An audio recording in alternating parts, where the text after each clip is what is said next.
रावण ने सीता माता को लंका में अपहरण कर लिया था। लंका में रावण की शक्ति और सामर्थ्य का अभिनय करते हुए सीता माता ने अपनी पति भगवान राम की यादों में बहुत सी कठिनाइयों का सामना किया। सीता माता ने अशोक वन में बिताए वक्त में अपने प्रेम और निष्ठा का परिचय किया। हनुमान ने भगवान राम की चेतावनी लेकर उनसे मिलने का ऐलान किया और उनके अशोक वन में पहुंचने के लिए अपनी शक्तियों का प्रदर्शन किया।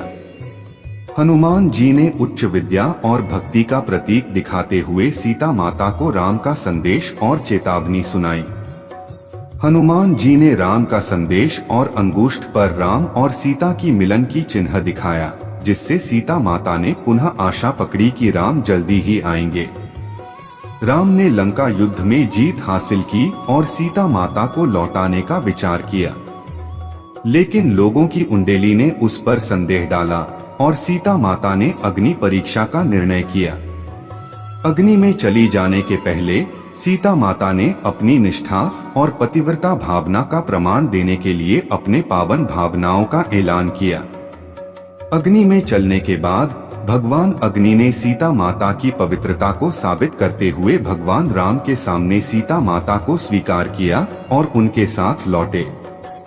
सीता माता की विशेष अग्नि परीक्षा के बाद राम और सीता का हृदयमय मिलन हुआ और वे अयोध्या के लिए वापस चले गए, जहां उनका स्वागत विशेष आनंदित भगवान के भक्तों ने किया।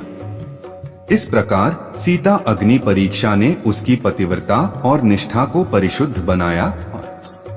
राम और सीता अयोध्या वापस आए, लेकिन राम के अनुयायियों की उल्लासशाली आवाजों ने बढ़ावा दिया कि सीता माता ने अग्नि परीक्षा के बाद भी अपनी पवित्रता को साबित कर लिया है।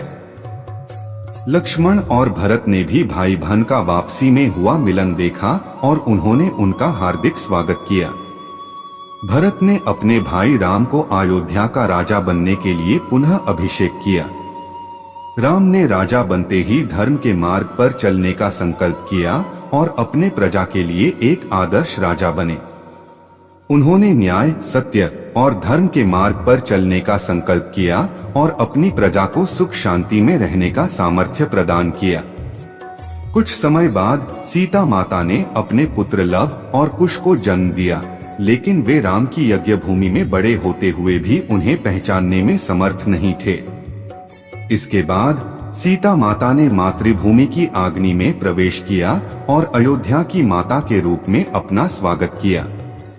राम ने अपने आदर्श पुत्र लव और कुश को अपने वंश का उत्थान करने का कार्य सौंपा और विशेष यज्ञों में भाग लेने के बाद ब्रह्मा द्वारा सम्मानित होकर श्री राम ने सीता माता के साथ अयोध्या के बाहर समापन किया। रामायण की कहानी हमें धर्म, नैतिकता, प्रेम और समर्पण की महत्वपूर्ण शिक्षाएं सिखाती हैं और राम सीता का प्रेम आदर्श पति पत्नी का परिचय प्रदान करती है। राजा राम के पुत्र लव ने अपने राजा बनने के बाद अपने पिताजी की अधीनता में विधायक शिक्षा प्राप्त की और धर्म का पालन करते हुए अपने राज्य को समृद्धि और सुख शांति से भरा। लवकुश ने आश्रम में गुरुकुल शिक्षा प्राप्त की और अपने पुरखों की उपासना करते हुए अद्वितीय वीर बने।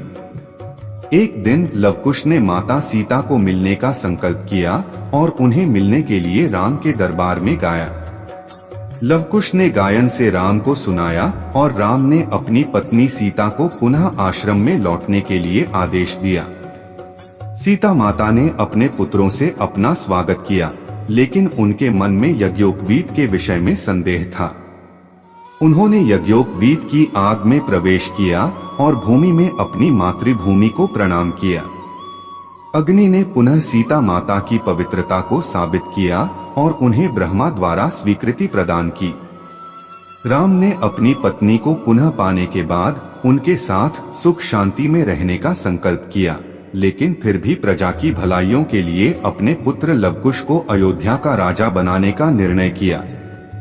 राम ने अयोध्या को देखकर अद्वितीय आनंद और शांति में आत्मा को प्रस्तुत किया और अंत में भगवान विष्णु के रूप में अपने लोक को लौटे। रामायण की कहानी हमें नैतिकता, धर्म और प्रेम की महत्व किया।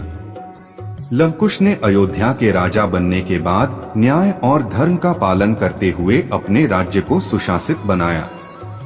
उन्होंने अपने पुरखों की विशेषता को ध्यान में रखते हुए लोगों को न्याय दिया और राज्य का समृद्धि से परिपूर्ण होने का संकल्प किया।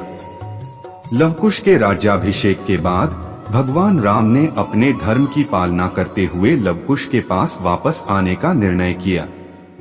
वे अपने पुत्रों के साथ मिलकर अयोध्या लौटे और फिर यहाँ पर अपनी पत्नी सीता के साथ ब्रह्मा लोक को गए। राम ने अपने पूरे जीवन में धर्म की पालना की, परिवार के प्रति निष्ठा और प्रेम का परिचय किया और राजा के रूप में अपनी प्रजा के लिए कार्य किया। उनका जीवन एक आदर्श राजा, पति और पिता का प्रतीक बना रहा। भगवान राम की धरोहर को ध्यान में रखते हुए उनकी विश्राम स्थली रामेश्वरम बन गई, जो भक्तों के लिए एक महत्वपूर्ण तीर्थ स्थल बना। रामायण की कहानी हमें धर्म, नैतिकता, प्रेम और समर्पण की महत्वपूर्ण शिक्षाएं सिखाती हैं। भगवान राम का जीवन एक आदर्श जीवन का परिचय प्रदान करता है, जिससे हम सभी कुछ सीख सकते हैं और अपने जीवन को सुखमय और सार्थक बना सकते हैं।